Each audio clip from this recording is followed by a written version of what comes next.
안녕하세요. 백두산 금융연구소의 백두산입니다. 11월 2일 수요일 오후 4시입니다.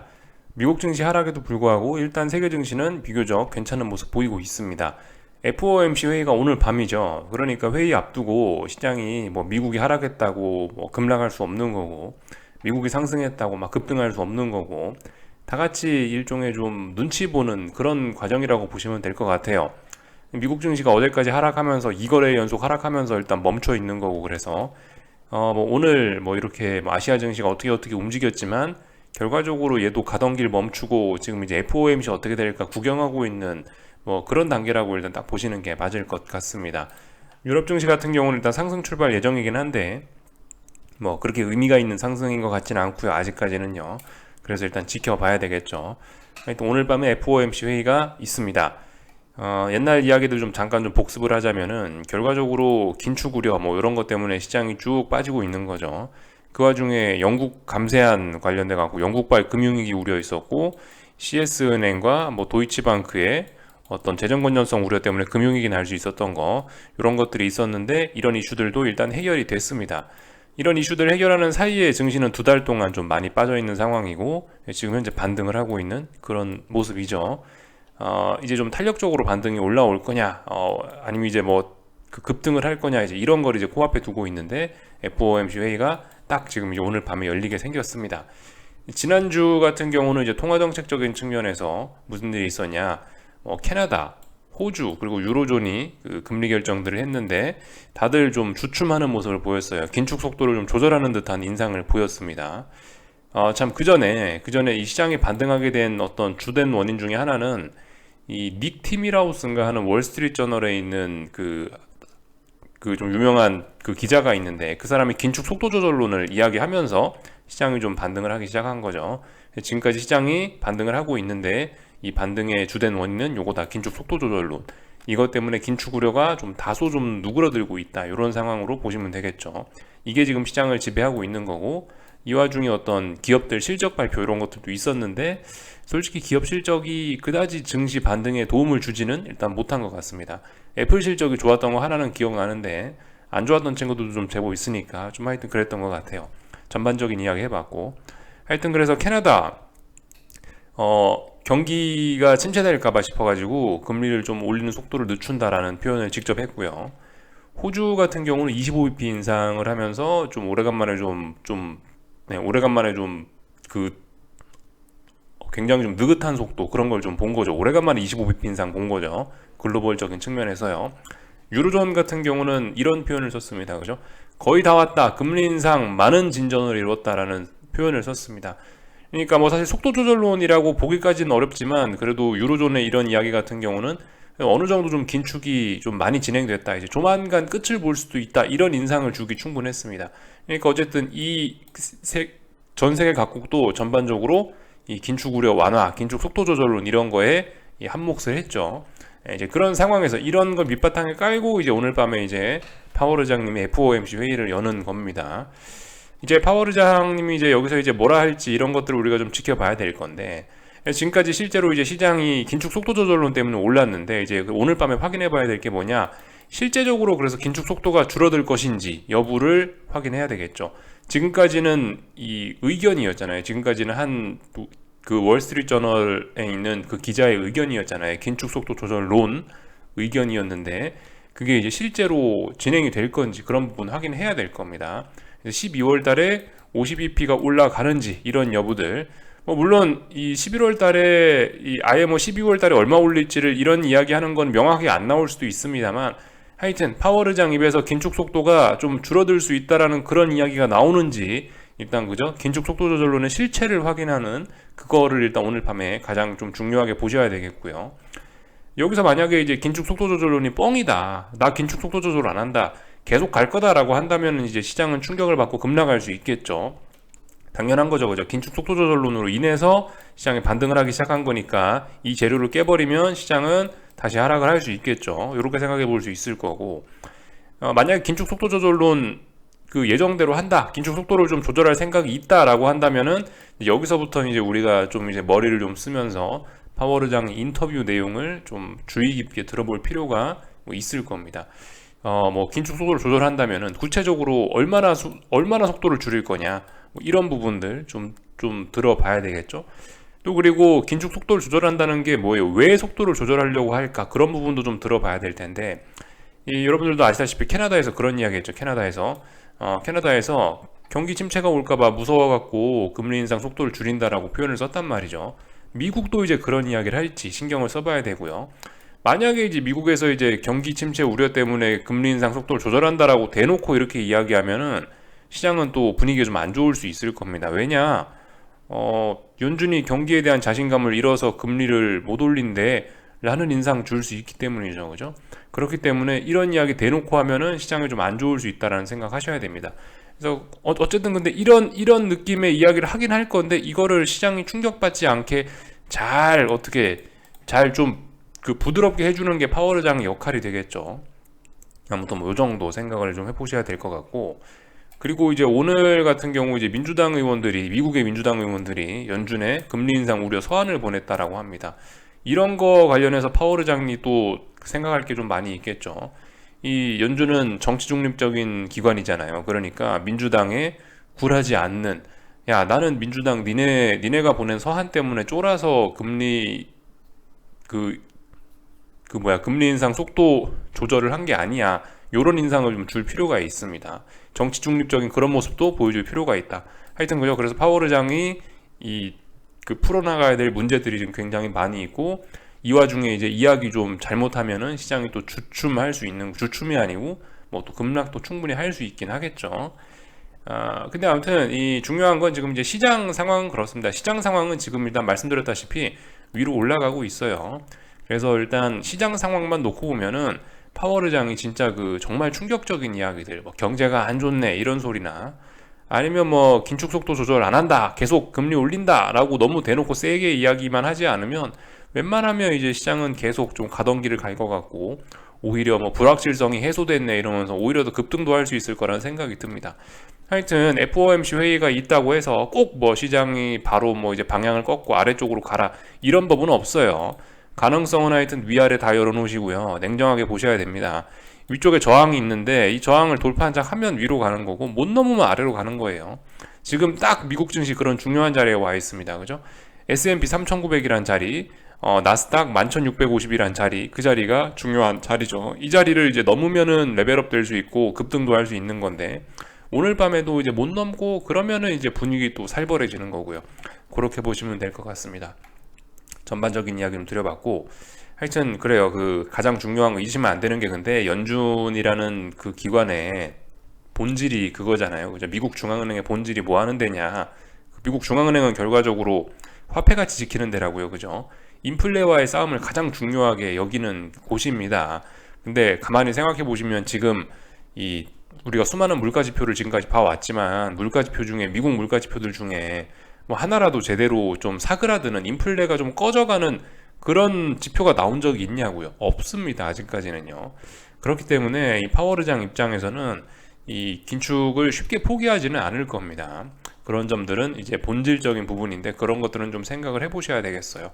뭐 긴축을 좀 속도 조절할 수 있다. 근데 이제 어쨌든 뭐 긴축 속도 조절한다는 게 아예 긴축을 안 한다, 나 이제 긴축 안 한다, 이건 아니죠. 그죠? 그런 점들 잘 생각해 보셔야 될 거예요. 어쨌든 본질은 계속 나 긴축할 거다라는 내용이 되긴 될 겁니다. 파월 의장은 뭐 지금까지 FOMC 회의들 각종 언론들과의 인터뷰에서 하는 이야기가, 나는 인플레가 지금 올라가고 있는데 이게 실제로 이렇게 꺾이는 걸 확인하고 나서 이제 어떤 조치를 하겠다라고 지금까지 늘 이야기를 해왔었거든요. 그래서 실제로 이 꺾이는 게 확인이 됐냐, 지표로 확인 안 되고 있거든요. 요 점이 아무튼 핵심적인 내용이라고 보시면 되겠습니다. 인플레와의 싸움도 하고 싶은데 경기가 부담스러워서 속도 조절 좀 할 수 있을지 모르겠지만, 아직까지 파월 의장이 진정으로 원하는 거, 인플레가 이렇게 꺾이는 거 확인했냐, 아래쪽으로 인플레가 꺾이는 거 확인했냐, 요거 아직 확인 못했다라는 거는 잊으시면 안 될 것 같아요. 그래서 하여튼 오늘 밤에 뭐 다양한 일들이 있을 수 있다. 시장이 엄청나게 춤을 출 수 있는데, 여러분들은 그 상황에서 어떤 기준을 좀 잡고 움직이셨으면 좋겠다라는 게, 그죠? 3900이란 S&P 3900이란 자리 넘어가면 이제 급등도 가능한 자리, 못 넘어가면 오늘 정말 이제 싸해지는 거죠. 지난 몇 거래일 동안 저항 누적시켰고 오늘 파월 의장이 뭐라 했는데 급락으로 시장이 대응한다, 급락이란 반응이 나온다, 그러면 방향이 진짜 꺾일 수도 있는 거죠. 조심해야 되겠죠.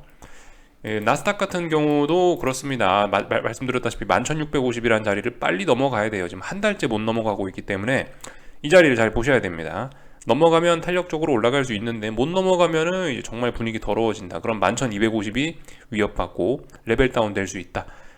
S&P는 그나마 반등이라도 좀 했죠. 나스닥은 근데 최근 보시면 이게 지금 여기서부터 여기까지 오른 게 요게 지금 반등이라고 지금 있었던 일이에요.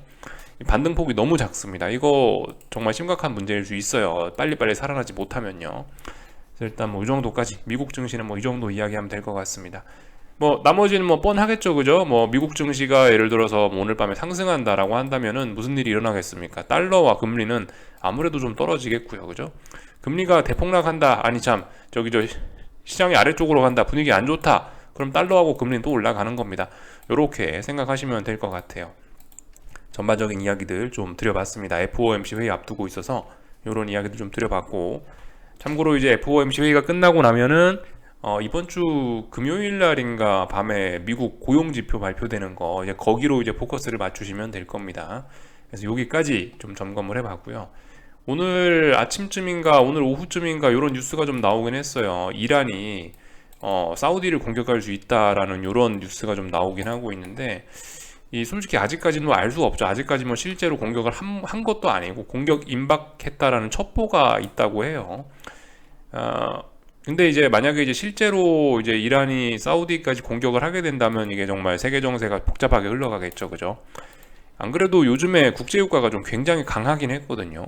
이 하락 추세긴 하락 추세입니다. 아직까지 하락 추세를 극복하지 못했는데, 이게 최근에 보시면 이렇게 다중바닥형 가능성도 좀 있긴 있었단 말입니다. 그래서 왜 그런가 했더니 저런 게 좀 반영이 돼 있었나 봐요. 이 이란이 공격할 수 있다, 이란이 사우디를 칠 수 있다라는 것 때문에, 저런 지정학적 문제 때문에 이 국제유가가 보시면은 이렇게 하방 경직성을 최근에 보인 것 같긴 해요. 실제로 이제 전쟁이, 네, 그 이란과 사우디가 실제로 싸운다라고 한다면 세계 경제 정말 큰일 날 수 있겠죠. 그나마 요즘 국제유가가 좀 아래쪽으로 떨어지면서 물가를 좀 안정시킨 그런 측면이 있긴 있는데, 아무래도 이제 저렇게 전쟁을 하게 된다면 국제유가 아래쪽으로 가는 건 당분간 좀 어려워질 수 있겠습니다. 다시 한번 저 위에 고점을 테스트하러 목표치가 위쪽으로 열려버리는 그런 일이 생길 수가 있겠죠. 저는 일단 개인적으로 이렇게 봐요. 아직까지는 하락 추세예요. 95달러 돌파 안착하기 전까지는 아직까지는 하락 추세인데요. 근데 이제 만약에 실제로 이제 이란과 사우디가 물리적으로 싸우게 된다면은 그거는 일단 이 하락 추세를 끝낼 수 있는 재료라고 생각을 합니다. 실제로 싸우게 된다면, 우려가 아니고 실제로 싸우면은 요렇게 좀 추세가 좀 전환될 수 있는 재료라고 봅니다. 다만 이제 근데 여기서 추세가 지금 국제유가가 다시 위로 올라간다라고 해도 위쪽에 지금 저항들이 좀 굉장히 많은 상황이기 때문에, 솔직히 뭐 여기서 다시 상승 추세로 전환된다 하더라도 이 좀 상승 폭은 좀 제한적이지 않을까 싶긴 합니다. 뭐 그러니까 지금 전쟁이 난다고 해서 지금 130달러가 고점이었는데 막 150달러, 200달러 가고 세상이 망한다가 아니고, 아직까지는, 그죠? 아직까지는 이 뭐 95달러 넘어서면은 어떤 상승 추세 전환인데 위쪽에 저항들이 많으니까 솔직히 좀 그거를 넘어서긴 어렵지 않겠냐. 지금 말씀드렸다시피 파워르장의 수요단을 좀 많이, 이 공급과 수요 측면이 있을 거 아니에요. 파워르장이 수요를 좀 많이 억눌러 놓은 상황이기 때문에 어쨌든 좀 국제유가가 탄력적으로 오른다고 해서 막 고점을 돌파하고 그러진 못할 것 같다. 개인적으로 큰 장기적인 박스권을 그릴 가능성이 있을 것 같다라는 생각이 들었습니다. 만약에 이제 실제로 침공을 한다라고 하면요, 이란이 실제로 사우디를 침공하면은 그렇게 될 수 있다라는 거고, 침공 안 하면 뭐 계속 하락 추세 지속될 것 같습니다. 실제로 침공하면은 이제 문제가 생기는 거고, 지금까지는 아직 침공한 거 아니죠. 아직까지는 우려에 불과합니다. 일단 이렇게 볼 수가 있을 것 같아요. 하여튼 그래서 오늘 밤에 뭐 이래저래 뭐 중요한 이슈들이 좀 많이 있으니까 좀 잘 보셔야 될 것 같고, 하여튼 뭐 오늘 밤에 뭐 각종 급등락을 할 수 있는 뭐 그런 날인 것 같다. 변동성이 좀 확대될 수 있는 그런 날인 것 같습니다. 그래서 그 뭔가 내가 이제 하시고 싶다, 나 현금을 좀 어떻게 해보고 싶다 하시는 분들은 오늘 밤에 좀 집중을 하실 필요가 있을 것 같습니다. 전반적인 이야기들을 좀 드려봤고, 아시아 같은 경우 그저 뭐 딱히 오늘 움직임을 뭐 자세히 보고 그럴 건 없을 것 같아요. 하여튼간 삼성전자는 이제 눈치 보면서 6만원 싸움 하고 있는 거고, LG에너지솔루션은 근데 이제 좀 그렇죠. 보시면 위에 어딘가에 무거운 저항이 있구나라는 걸 일단 좀 확인을 하고 있습니다. 솔직히 FOMC 회의에서 뭐 시장이 뭐 레벨업을 하든 어쩌든 간에 LG에너지솔루션 같은 경우는 일단 이 부근에 무거운 저항이 있다라는 걸 일단 확인하고 있는 상황이라서 글쎄요, 앞으로 뭐 계속 탄력적으로 오른다 뭐 그런 이야기는 하긴 좀 어려울 것 같고, 하여튼 이미 LG에너지솔루션 같은 경우엔 뭐 그 연준에서 어떻게 이야기가 나오든 시장 방향이 어느 쪽으로 가든지 좀 일단은 계속 상승은 일단 좀 주춤하지 않겠냐라는 생각 정도 일단 오늘 장 보면서 이렇게 좀 이야기를 합니다. 뭐 자체적인 이슈가 그냥 자체적으로 그 위쪽에 무거운 저항이 있다 보니까, 그리고 좀 오버슈팅해서 이까지 지금 달려온 측면이 있기 때문에 42만 원에서 지금 60만 원 부근까지 지금 거의 뭐 쉬지 않고 한 번에 올라오는 그런 그림이라서, 하여튼 얘는 자체적인 그런 기술적인 이슈 때문에라도 좀 일단은 좀 굉장히 위험한 자리에 와 있지 않냐라는 생각이긴 합니다. 일단 뭐 강력한 매도세라고 이야기하긴 좀 뭐하고, 위쪽에 어디 저항이 있구나라는 걸 정도로 확인한 겁니다. 이제 뭐 어딘가를 넘지 못하면 아래쪽으로 보일 수 있긴 한데, 솔직히 뭐 저 같으면 조금 더 지켜보다가 하겠어요. 아래쪽으로 베팅하더라도 조금 더 전 지켜보다가 할 것 같습니다. 지금 당장은 저는 아닌 것 같아요. 저 같으면 조금 더 확인하고 움직일 것 같습니다.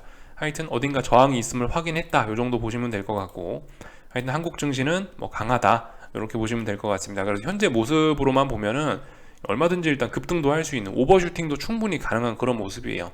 그래서 하여튼 개인적으로는 그렇습니다. 오늘 한국 증시 뭐 코스피 모양 이런 걸 보면은 FOMC 회의에서 생각보다 훈풍이 불어와가지고 아침에 일어났더니 막 2, 3%대 급등도 해 있는 게 아닌가, 미국 증시가. 요런 생각이 좀 개인적으로 좀 들긴 드는데 모르겠네요. 뭐 그냥 개인적인 느낌일 뿐이고, 하여튼 뚜껑은 열어봐야 되긴 합니다. 한국 증시는 계속해서 급등하고 싶은 그런 마음이 있는 것 같고, 계속해서 그런 준비를 하고 있습니다. 그리고 개인들도 충분히 그에 맞춰서 콜옵션 베팅을 해주고 있어서 어떤 급등에 대한 가능성 뭐 이런 거에 대한 대비를 하고 있는 이런 모습들이 나타나고 있죠. 지금 그래서 최근에 콜옵션 누적된 게 장난이 아닙니다. 그죠? 지금 얼마예요? 100억, 200억, 300억 정도 되고 있어요. 지난 일주일 동안요. 콜옵션이 장난 아니게 많은 겁니다. 그 오늘 아침에 제가 이제 그 Fear and Greed 인덱스라고 보여드렸는데, 욕심과 공포 지수라고 하나요? 그런 거 CNN에서 발표하는 거 잠깐 보여드렸는데, 그게 욕심 쪽으로 지금 많이 치우쳐져 있죠.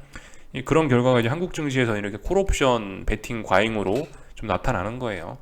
아직까지 좀 콜옵션 베팅이 좀 과한 느낌은 있지만, 하여튼 이렇다 할 한 방을 보여주지는 않고 있습니다. 제 생각은 이렇다 할 한 방을 좀 보여주지 않을까, 그 재료가 FOMC 회의가 되지 않을까라는 생각입니다. 그냥 단순히 이제 뭐 이런 수급이나 기술적인 모양을 보고 그냥 한번 이런 생각을 해봤어요. 근데 이제 한국이 뭔가 한 방을 뿜어내려면, 코스피가 위쪽으로 한 방을 더 강하게 뿜어내려면 뭐가 있어야 되겠어요? 미국에서 훈풍이 불어와야 되겠죠. 아마 제 생각엔 뭐 그냥 막연한 생각이지만, 미국에서 밤에 훈풍이 불어와갖고 한국 증시 큰 폭의 갭상승 해가지고 왠지 내일 음봉으로 마감하지 않을까라는 생각이 좀 조심스럽게 들긴 하는데, 하여튼 뭐 그건 그냥 정말 개인적인 그냥 막연한 생각이니까 이런 건 무시하시면 되겠습니다. 하여튼 뭐 요까지 살펴봤습니다. 뭐 특별히 더는 볼 거 없는 것 같고, 원달러 환율도 뭐 아직까지 뭐 박스권 붕괴시키거나 그러진 않고 일단 이러고 있는데, 만약에 이제 저의 느낌이 맞다면은 이 박스권 하단부가 붕괴되면서 이 1,400원 초반대를 테스트할 수 있겠죠. 이 정도 말씀드리면 될 것 같습니다. 여기까지 하겠습니다. 궁금한 거 리플 남겨주시고 내일 아침에 뵙도록 하겠습니다. 여기서 마치겠습니다.